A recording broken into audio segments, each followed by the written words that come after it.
Breaking news చూస్తున్నాం. America అధ్యక్షుడికే బెదిరింపు ఇస్తోంది ఇరాన్. అమెరికా అధ్యక్షుడు ట్రంప్ని జాగ్రత్తగా ఉండండి అంటూ హెచ్చరికలు జారీ చేస్తోంది. ట్రంప్ పై దాడికి ఇరాన్ పక్కా స్కెచ్ వేసుకుందా అనేటువంటి అనుమానం ఇక్కడ వస్తుంది. ఈ ప్రశ్న వచ్చినప్పుడు అవును, ట్రంప్ మీద ఇరాన్ దాడి చేసి అవకాశం ఉంది అంటూ కూడా తెలుస్తుంది. ట్రంప్ పై డ్రోన్ దాడి చేస్తామంటూ హెచ్చరికలు జారీ చేస్తుంది.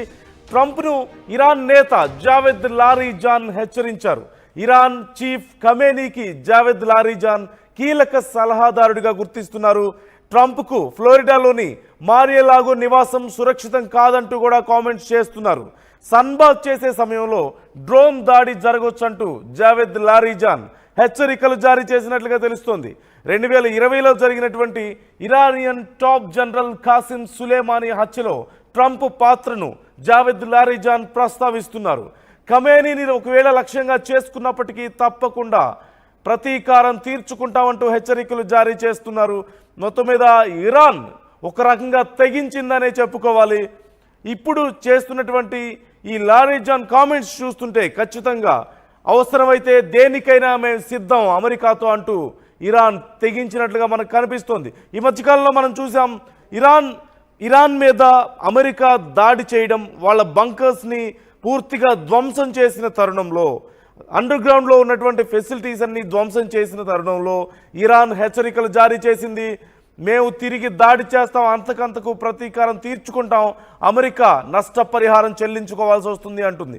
ఓ పక్క ఇప్పటికే ఇజ్రాయెల్ ఇరాన్కి సంబంధించిన ఈ శాంతి ఒప్పందాలకు సంబంధించి ట్రంప్ నేనే అంతా చేశాను, మొత్తం నేను సద్దుమంచాను, శాంతిని నెలకొల్పాను అని చెప్పుకుంటున్న తరుణంలో ఇరాన్ తమకు జరిగినటువంటి నష్టానికి, అమెరికా తన మీద చేసినటువంటి దాడికి ప్రతీకారం తీర్చుకునే ఆలోచనలో ఉన్నట్లుగా మనకు కనిపిస్తోంది.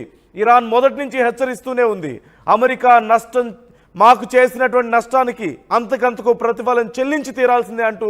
ఎలాగైతే వారు ఒక ప్రకటన జారీ చేశారు, దానికి తగ్గట్లుగా ఇప్పుడు హెచ్చరికలు మనం చూస్తూనే ఉన్నాం. డైరెక్ట్గా అమెరికా అధ్యక్షుడు ట్రంప్కే హెచ్చరికలు జారీ చేయడం అంటే సాధారణ విషయం కాదు.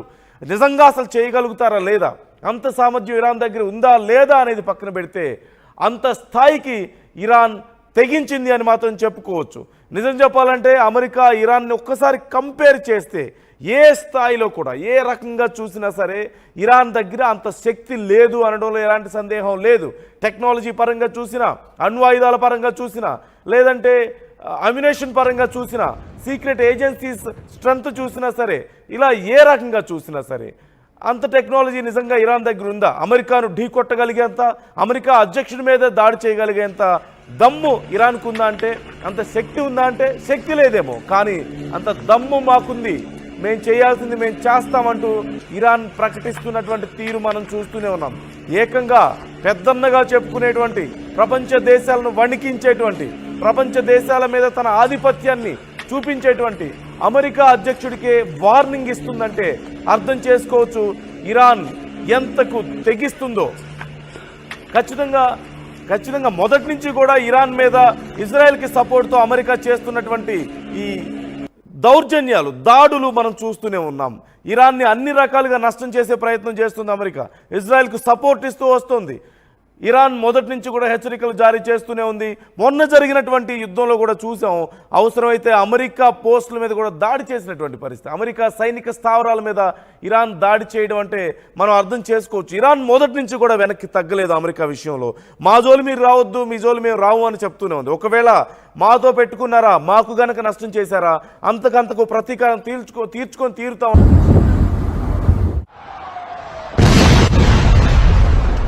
Tamim, te voy a tirar la mamá.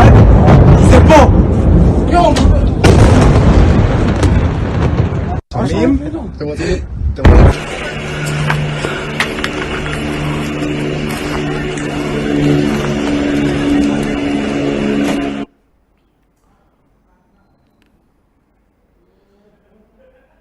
Right, ఇప్పటికే ఇరాన్ అణుస్థావరాలకు సంబంధించినటువంటి పూర్తి సమాచారం ఉంది. ఖమేనీ ఎక్కడున్నాడో కూడా మాకు తెలుసు అంటే అమెరికా ప్రకటించిన విషయం మనం చూసాం యుద్ధం సమయంలో.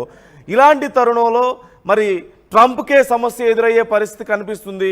ట్రంప్నే హెచ్చరికలు జారీ చేస్తున్నటువంటి పరిస్థితి. ట్రంప్ని మేము లేపేస్తామంటూ ఇరాన్ చెప్పగలిగేటువంటి స్థాయిలో కానీ ఉన్న నేపథ్యంలో నిజంగా మార్ ఎ లాగో ట్రంప్ ఫ్లోరిడాలోని నివాసం అయినటువంటి సురక్షిత నివాసంగా భావించేటువంటి ట్రంప్ నివాసం లొకేషన్ ప్రాపర్గా చేయగలుగుతుందా అనేది ఒకటైతే, యాక్సెస్ చేయగలుగుతుందా ట్రంప్ నివాసానికి అనేది ఒక కీలకమైనటువంటి అంశం. అమెరికా అధ్యక్షుడి నివాసం అయినా సరే, అమెరికా అధ్యక్షుడి కార్ అయినా సరే, అమెరికా అధ్యక్షుడికి సంబంధించిన ఏదైనా సరే పూర్తి స్థాయి ప్రపంచంలోనే అత్యంత కట్టుదిట్టమైన భద్రత నడుము ఉంటుంది. 24 గంటలు పటిష్టమైనటువంటి పహారా మధ్యలో ఉంటుంది. ఇలాంటి తరుణంలో నిజంగా ఇరాన్ అమెరికా అధ్యక్షుడి ఇంటి మీదకు వచ్చి డ్రోన్తో అమెరికా అధ్యక్షుడి మీద అటాక్ చేయగలుగుతుందా అనేది ఇక్కడ అసలు అంత స్థాయి ఉందా, అంత కెపాసిటీ ఉందా ఇరాన్కి అనేది ఒక కీలకమైనటువంటి ప్రశ్న. అసలు అమెరికా బోర్డర్ను దాటి లోపలికి రాణిస్తుందా ఇరాన్కి సంబంధించినటువంటి ఏదైనా సరే? అసలు ఈ కామెంట్ని ఎలా చూడాలి? కళ్యాణ్ జాయిన్ అవుతున్నారు నా కోలీగ్. కళ్యాణ్, ఎలా చూడాలి ఇరాన్ చేస్తున్నటువంటి కామెంట్స్ని, ఇరాన్ వైఖరిని మనం ఎలా అర్థం చేసుకోవాలి? బలాబలాల పరంగా చూస్తే ఎక్కడా కనీసం పోటీ కూడా లేదు ఇరాన్ అమెరికాతో పోల్చుకుంటే. మరి ఏ ఉద్దేశంతో ఇలాంటి కామెంట్స్ చేస్తుంది అనుకోవాలి? ఇరాన్ స్ట్రాటజీ ఏమై ఉండొచ్చు? ఇరాన్ అమెరికా ఈ రెండింటి మధ్యలో టెన్షన్స్ మళ్ళీ స్థాయికి చేరుకున్నాయని మనం చెప్పుకోవచ్చు. జావేద్ లరిజానీ అని చెప్పి ఇరాన్ కి సంబంధించిన ఏదైతే సుప్రీం లీడర్ అయతుల్లా అలీ ఖమీనీకి సంబంధించి ఆయన స్పెషల్ అడ్వైజర్ గా వర్క్ చేస్తాడు ఈ జావేద్ లరిజానీ అని. ఈయన ఒక రికార్డెడ్ స్టేట్మెంట్ రిలీజ్ చేశాడు. అమెరికాలోని యుఎస్ ప్రెసిడెంట్ డొనాల్డ్ ట్రంప్ కి సంబంధించిన మారిలాగో రిసార్ట్ ఏదైతే ఫ్లోరిడాలో ఉన్న రిసార్ట్ ఉందో ఆ రిసార్ట్ సేఫ్ కాదు, మీరు అక్కడ విశ్రాంతి తీసుకునే సమయంలో ఏ రోజైనా మేము బాంబు వేస్తాం. ఇదంతా దేనికి అంటే 2020లో కాసిం సొలేమానీ అని చెప్పి ఒక ఇరానియన్ జనరల్ ని అమెరికా వాళ్ళు అసాసినేషన్ చేశారని చెప్పేసి అంటున్నారు. దానికి మేము పగ తీర్చుకుంటాము, మీ మీద రివెంజ్ అనేది ఖచ్చితంగా ఎప్పటికైనా తీర్చుకుంటామని చెప్పి ఈ స్టేట్మెంట్ ని రిలీజ్ చేశారు.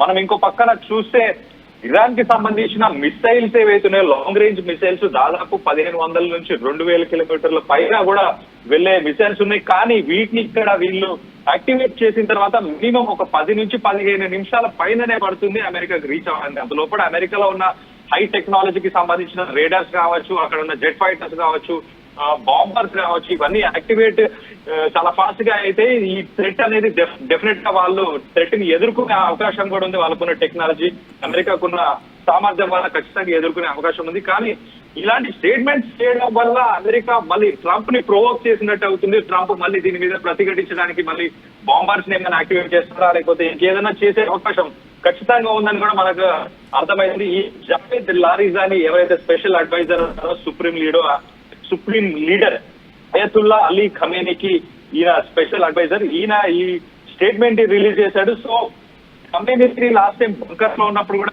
ట్రంప్ ఇలాంటి స్టేట్మెంట్ రిలీజ్ చేశాడు. ఆయన చాలా క్లియర్ గా ఏం చెప్పాడంటే, ఖమేనీ ఎక్కడ ఉన్నాడో మాకు తెలుసు, ఖమేనీని మేము కావాలనుకుంటే చంపేయగలుగుతాం, మాకు అంత యాక్సెస్ ఉంది, ఇన్ఫర్మేషన్ యాక్సెస్ ఉంది, అన్ని రకాలుగా యాక్సెస్ ఉంది అని చెప్పి ట్రంప్ చెప్పిన స్టేట్మెంటే ఇప్పుడు ఇరాన్ కి సంబంధించి ఒక లీడర్ నుంచి, ఒక అడ్వైజర్ నుంచి అలాంటి స్టేట్మెంట్ అంటే పోటాపోటీగా నడుస్తున్న ఈ డిస్కషన్ లో అవుట్కమ్ ఏంటనేది వేచి చూడాలి. ఇప్పటికీ యుఎస్ సెనెట్ నుంచి కావచ్చు, లేకపోతే అమెరికన్ గవర్నమెంట్ సైడ్ నుంచి దీనిపైన ఎటువంటి స్టేట్మెంట్ అయితే ప్రస్తుతానికి రాలేదు. బట్ రానున్న రోజుల్లో ఈ సిచ్యువేషన్ ని మనం కనుక చూస్తే కొంచెం ఎస్కలేట్ అవుతున్నాయి. అమెరికాకు ఇరాన్ కి సంబంధించి ఏదైతే యుద్ధ వాతావరణం ఆగిపోయింది అనుకున్నామో అది మళ్ళీ ఎస్కలేట్ అయ్యే అవకాశం ఉన్నట్టు ఖచ్చితంగా మనకి చాలా క్లియర్ గా తెలుస్తుంది. నందు రైట్, చూద్దాం మరి ఏం జరగబోతుంది అనేది. చాలా కీలకమైనటువంటి స్టేట్మెంట్ గా అనేది చెప్పుకోవచ్చు.